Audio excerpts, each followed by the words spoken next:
Hello, students. We're back now with the second part of the introduction to RStudio video here.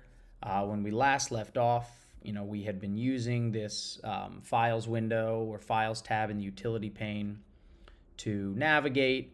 We went to where our scripts were. We clicked on them in their folder that they originated from. We said copy to and brought them here just to make sort of our lives a little easier. And we're going to do that once more. We're going to actually sort of go to, the same folder wherever you're storing your stuff from. And here where it says shape for R, I want you to actually sort of click on that, the whole folder. And I want you to go to more. I want you to go to copy to. Same thing, navigate to the project folder. I called it Untitled, but I'll give it a name. Maybe we'll call it sort of like shape. That's what we're going to do. And then if I click back here to go back, now I have something in here called shape. So now we're good to go. And so what I'd like us to do is let's get these things open. So let's click on Playing with R and Package Installs. So anytime we click on a script, which again, you can do the same thing by going Open File, do the same thing by coming to here and clicking on this, your call. What we actually have now are the scripts that we are going to run in RStudio to do some demos. So this is the point that I wanted to make to you earlier that, I feel like with my students sometimes that there's this anxiety with R for people that don't have coding experience because you feel like maybe you've always got to start from scratch. And be writing scripts on the fly. And I really want to encourage you that, as you're learning this, many of the scripts that I share with you for this semester on tidycensus and, basic, plotting and analysis of shapes, you just keep using those scripts over and over again and, adjusting some of the inputs rather than starting from scratch. I think it's one of the beauties of RStudio, that if you get a good script and someone's written it for you or you've wrote it or someone else, done it in partnership, you can always keep loading it and sort of running it. And it really makes kind of working through this process, a lot more manageable for people that, again, don't have sort of the foundation or feel, kind of comfortable with coding. So we're going to play with each of these, just to sort of see, some results. But I wanted you to get a sense of kind of their structure first, just to sort of understand some things. So if you look at the script, you'll notice that there's some green text, there's this blue thing, and then everything else is in, black text. So first thing is whenever you see this green, it always has a hashtag in front of it. And that's almost like you're stepping outside the code to make an annotation for somebody. So all the scripts I share with you are going to have this. This is just my way of sort of helping you say, hey, students, this line here, this is what we're going to do. This line here, this is what we're going to do, so on and so forth. It just kind of helps you when I'm not around be able to remember and recall what a different line of code actually does. Anytime you see something kind of in blue here, it's a reserved word, for lack of a better word, meaning it's a function that is going to, like a powerful function that's going to essentially read something. So in this case, library is something we're going to use commonly. And library is going to mean check something out, right? Library is going to mean bring in a line of code that is not native. Well, it's wrong to say not native to R, but it's not something that loads automatically with R.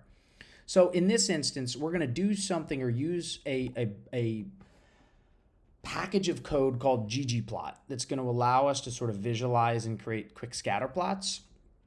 And ggplot is going to have some things. You can see like I'm calling something here from it, ggplot here, down a little bit later. I would not be able to run this if I didn't check in ggplot.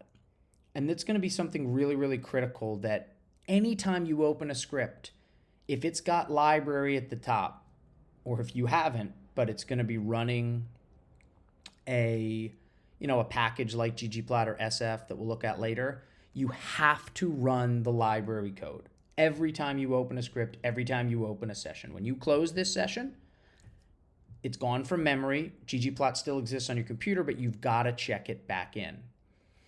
The second thing that's really important about these libraries is you can always come here to packages and see if you have something. And that's, really important. I've got ggplot. I think that sort of comes with R and RStudio, ggplot 2. But SF doesn't necessarily, or at least I haven't sort of checked if it comes with this. And you'll know this if you go to packages and you don't see SF there, it means you haven't installed it yet. And so I want to briefly jump over to package installs. Now, I messaged you ad nauseum about this on Canvas and via email to make sure that you all did this. These 5 packages are the ones we are going to return to occasionally throughout the year. Nothing more important than these top one, tidycensus, and this fourth one, SF, which is basically meaning like simple feature, meaning a quick and dirty way to be able to model and map shapes in R. Tidycensus being our kind of key package that allows us to engage with the census and download data. If you do not have these packages on your computer, if you did not do this, before class, you have to run this. You have to come up here to where it says install packages, click run. You can also use whatever keyboard shortcut it gives you. And when you do it, a ton of code is going to pop up down here in the console. And what you're really doing is you're sort of checking in all the information you need to your computer. And you only need to install a package once. So anytime you do that, you do it once, it's done, it's on your computer, unless you scrape and totally sort of reboot your machine. And then once you restart your session, you would always be able to check that in. So I'm just saying that to you because as you're going through your video, if you have not done this yet, if you have not done install packages SF, this line is not going to work for you. You have to make sure that you do that first. Okay, so let's come on in here. We'll come to the first line of script. And now we're actually going to start running these things. So in order for this to work, like I said, you've got to make sure you've got these packages, ggplot and SF. If you don't, again, I've got the script set up here. You could always, at any point, even just write that same line of code up here, install packages, blah, blah, blah, enter whatever it is and hit run. But we don't need to do that.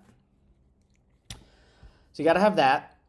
You got to have satisfaction loaded here. We sort of learned how to do that in the previous video. And you're going to want to have this folder here called shape that I'm going to demo. So the first thing we're going to do, and the cool thing about RStudio and kind of running script, and something that I think helped me learn is scripts are designed sequentially, meaning anyone who gives you something, they're going to be telling you typically you can't run later lines until you run the ones that are in front of it, but it doesn't mean you need to run it every time. And what that means is that nothing here, like the ggplot here or the ggplot here, is not going to work until I run this. But once I run this line of code, I don't need to do it again until I close out this session. So come on here and click on the end of it or the beginning and hit run. You notice what happened. It's telling you, hey, I loaded ggplot. It's got the sort of arrow pointing forward here, meaning that you are good to go. It's got all the stuff. I don't ever need to run this again. And now I'm able to run this line of code. Had I come here, and sort of written that first or done that first, it would have sort of triggered me an error and I would have needed to load that. All right, so I've got it here. And the next thing is I've loaded a function that's part of ggplot 2. Again, if you're interested in more about ggplot, Google it. You'll be able to get sort of all the reserved functions and lines of code you could type in. But really what it's asking me for, what it's asking me for here is essentially to run ggplot. I need to ask me, what am I mapping? All right, ggplot, what's the data that I'm loading? And I'm loading this data frame up here called satisfaction. And so it's just looking for the word satisfaction. It sees I have a data frame. It's going to run it. I'm essentially sort of plotting on my my axis. The X is going to be that GDP field. The Y is going to be that satisfaction field. Remember, there they are, GDP and SAT. And then I'm going to sort of add a geometric point for it. And if I hit run here, it's going to run its code. And look what happened in plots. My scatter plot came up. There's my GDP on the X, my satisfaction. These are sort of all of the different, code elements. So that's neat, right? I quickly ran a script, ran ggplot, don't ever need to sort of do it again. Now let's come back down and actually start running this library SF. And before we do that, I want you to come to my shape, and I just want you to hit run so we can see what happens. Because it's going to have a few issues. The first issue it's going to throw to us is it's going to say, like, I don't know what stread is. And that's because stread is a function that's a part of the SF package, much in the same way that ggplot is a function that belongs to ggplot2. So I can't do this until I come here and I run it. By running this library, now we're good to go, right? I've got the sort of simple feature SF package ready to go. I've got the book checked in. I can now use the functions and the reserved words. But if I come here and try to run this now, which really what we're going to do is just essentially read a shapefile. That's all I'm telling it to do is read this shapefile called planning districts that is stored here, right, in that folder that we copied over.